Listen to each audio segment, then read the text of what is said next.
이 일을 누가 행하였느냐, 누가 이루었느냐, 누가 처음부터 만대를 불러내었느냐, 나 여호와라. 처음에도 나요, 나중 있을 자에게도 내가 곧 그니라. 아멘. 네, 오늘 이 이사야서 41장은 또 하나님께서 그 모든 민족들, 나라 뭐 이런 이야기를 하시면서 이제 나라를 다스리시고 민족을 다스리시는 것이 하나님이심을 그걸 말씀하고 있습니다. 그래서 우리는 하나님의 절대 주권을 믿습니다. 하나님이 모든 만물을 창조하시고 이 모든 역사가 마감되는 그날까지 이 세상을 주관하시고 다스리고 계십니다. 그분의 주권이 미치지 않는 곳이 없고 또 그분이 다스리지 않는 곳은 없습니다. 하나님은 모든 것을 다스리고 계십니다. 우리 이제 네덜란드에서 예전에 그 아브라함 카이퍼 수상, 이제 목사님이신데 수상이 되셨어요. 이 네덜란드라고 하는 나라가 좀 특이한 것은 유럽의 많은 국가들이 이제 진보주의, 사회주의 이런 거에 막 미쳐 날뛰었습니다. 1800년도 중엽에 이제 파리에서 그 공산당 선언을 엥겔스랑 그 공산당 선언을 하지 않았습니까? 막 미쳐 날뛰었어요. 인간이 자기의 힘으로 지상낙원을 만들 수 있다. 얼마든지 좋은 세상을 아주 뭐 천국과 같이 아름다운 세상을 이 온 세계에 만들 수 있다고 그렇게 이제 그들이 믿었습니다. 근데 그들이 만든 세상은 지옥 같은 세상이었어요. 그렇게 유럽이 막 지식인들을 중심으로 미쳐 날뛸 때 이제 네덜란드는 다르게 생각했습니다. 인간의 힘으로 지상 낙원을 만들 수 없는 것이고 오직 하나님의 은혜 안에 우리는 살아야 된다. 그리고 하나님의 주권을 인정해야 된다고 그들은 이제 하나님의 주권 영역 이런 말을 썼는데요. 그 하나님의 주권이 미치지 않는 곳이었고 모든 것을 하나님의 주권이 미치게 해야 된다. 이제 오늘 우리가 읽은 이 말씀을 이제 그분들이 인용을 했습니다. 오늘 누가 만대를 지었느냐? 여호와라. 처음에도 나요, 나중에 있을 자에도 나니라. 이렇게 말씀하죠. 이 말씀 어디서 많이 들어봤습니다. 처음에도 나요, 나중에도 나니라. 이 말씀 어디서 많이 들어봤습니까? 우리 요한계시록에 많이 기록되어 있죠. 나는 알파와 오메가요, 시작과 끝이요, 처음과 나중이라. 이 요한계시록에 간간히 하나님이 계속 그 얘기를 하세요. 이 이사야서의 이 내용과 요한계시록의 그 내용이 똑같은 것이 뭐냐면 그 하나님이 역사를 주관하신다고 할 때 이야기를 쓰세요. 하나님께서 인간 역사를 주관하시고 그 뭐 마귀가 역사하고 사람들이 많은 일들을 진행하지만 그 모든 것이 하나님의 섭리 안에 있다는 것입니다. 결국 하나님의 뜻이 이루어지고 하나님께서 정하신 것이 그대로 완성된다는 것이 바로 이사야서의 이 기록이기도 하고 요한계시록의 기록이기도 합니다. 내가 시작이고 모든 과정을 내가 주관하고 있고 내가 마지막이다. 맨 마지막은 바로 나의 뜻이 완성되는 것으로 맨 마지막이 끝이 난다. 그 이야기를 우리에게 들려주고 있는 것입니다. 그래서 우리는 하나님의 주권을 믿고 또 이 온 세상에 하나님의 영광이 이루어질 것을 우리는 그걸 믿습니다. 뿐만 아니라 우리 자신들도 우리 하나님의 주권 아래 있음을 우리는 그걸 믿습니다. 요셉이 어릴 때 그 해와 달이 절하고 11별이 내게 절하더이다. 그렇게 자기의 꿈을 얘기하지 않습니까? 또 11볕짐이 나에게 절하더이다. 뭐 이런 얘기를 해요.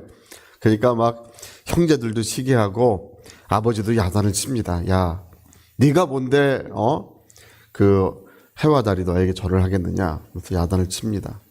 근데 그래서 시기를 받아가지고 그 형들이 그를 죽이려고 하지 않습니까?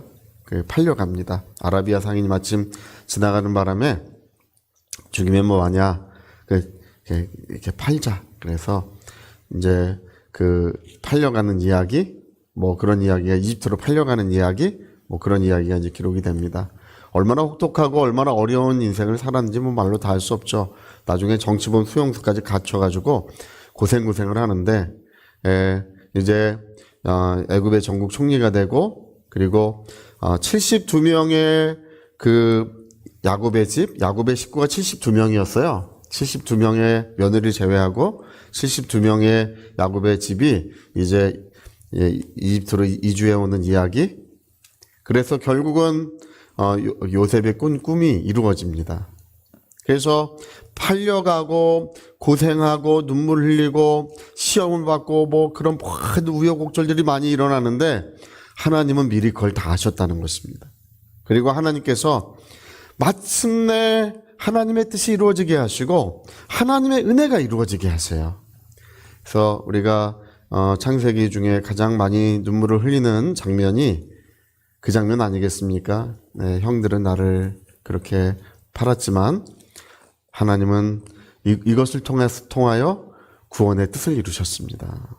하면서 그 요셉이 울면서 하는 이야기, 형들이 막 우리를 살려달라고 뭐 이렇게 빌어요. 우리를 해하지 말아달라고 비는데 형들은 나를 해치기 위해서 그렇게 했지만 하나님은 그걸 통해서 우리를 구원하려고 하셨습니다. 네. 여러분, 우리가 하나님의 뜻 안에 살아갈 때 아름답고 보탠 역사는 꼭 이루어지게 되어 있습니다. 오늘 왜 이렇게 우리가 힘겹지? 왜 이렇게 우리는 고난의 길을 걸어가지? 그렇게 생각하지만 그렇지 않습니다. 하나님께서 은혜를 주려고 그러시는 것입니다. 우리가 근데 꼭 한 가지 기억할 것이 있어요. 여러분, 교회를 오래 다니고 신앙생활을 잘한다고 하시는 분일수록 매일의 회개를 안 하는 분들이 있어요. 여러분, 매일의 회개를 결코 잃어버리면 안 됩니다. 그 전에 어떤 두 가족의 이야기가 있는데 어떤 가족은 신앙생활을 열심히 하는, 교회를 정기적으로 추천하고 열심히 하는 가족이고 어떤 가족은 신앙생활을 잘하는데 어려울 때만 교회를 온대요.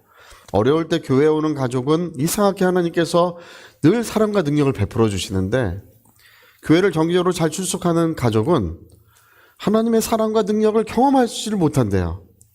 나중에 알고 보니까 이유가 뭐냐 하면 이 매일의 회개를 하지 않는다는 것입니다. 그걸 잃어버리고 있는 거. 여러분, 그게 예수님과 상관없는 사람이 되는 거예요.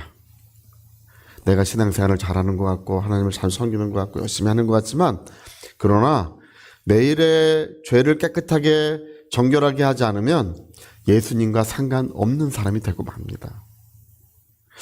예수님이 그거 알려주셨어요. 잡시던 날밤에 맑은 물을 대야에 담아다가 수건을 허리에 동이시고 제자들의 발을 씻겨줬지 않습니까? 베드로의 발을 씻기려고 할 때 예수님 절대 내 발을 씻겨주면 안 됩니다. 그러니까 예수님이 거기서 뭐라 그러는 거 아니? 내가 너의 발을 씻기지 않으면 너는 나와 상관이 없게 된다고 이렇게 말씀하십니다. 그 하루 동안 아침에 나가서 이 샌들을 신고 다니기 때문에 저녁이 되면 발이 새까매져요. 어떤 발이든지 다 새까매져요. 근데 그 매일 새까매진 발을 깨끗이 씻어야 주님과 상관 있는 사람이 된다는 것입니다. 여러분, 우리가 죄 많은 세상에 살아가고 있습니다. 우리가 보고 듣는 모든 것들 가운데 이 더러움이 가득 묻어 있는 것을 우리는 매일같이 경험하고 있습니다. 우리가 아침마다 저녁마다 그리스도 보혈의 사랑과 능력을 경험해야 될 줄 믿습니다. 매일 우리가 회개를 함으로써 매일 깨끗하게 되고 매일 정결하게 되어야 우리는 하나님의 섭리 안에 거하게 됩니다. 하나님의 주권이 이제 우리의 삶에 미쳐서 마침내 하나님의 영광이 이루어지고 하나님의 뜻이 이루어지는 그런 역사는 매일같이 자기의 발을 씻는 사람들에게 이루어지게 돼 있어요. 여러분, 우리가 깊이 우리가 기억해야 될 것입니다. 결코 잃어버리시면 안 됩니다. 매일 회개하셔야 됩니다. 매일 회개를 잊으시면 안 돼요. 우리 입술의 말, 우리의 생각들, 생각에까지 새롭게 함을 받아야 됩니다. 우리의 마음들, 우리가 손과 발로 짓는 이런 모든 죄악들이 날마다 정결하게 되는 것은 더없이 중요하고 이제 하나님의 온전한 사랑과 은혜는 이제 그와 같은 일들 가운데 우리에게 진행될 것입니다. 주의 은혜가 충만하시기를 꼭 부탁드리겠습니다. 저희 같이 한번 기도하시겠습니다.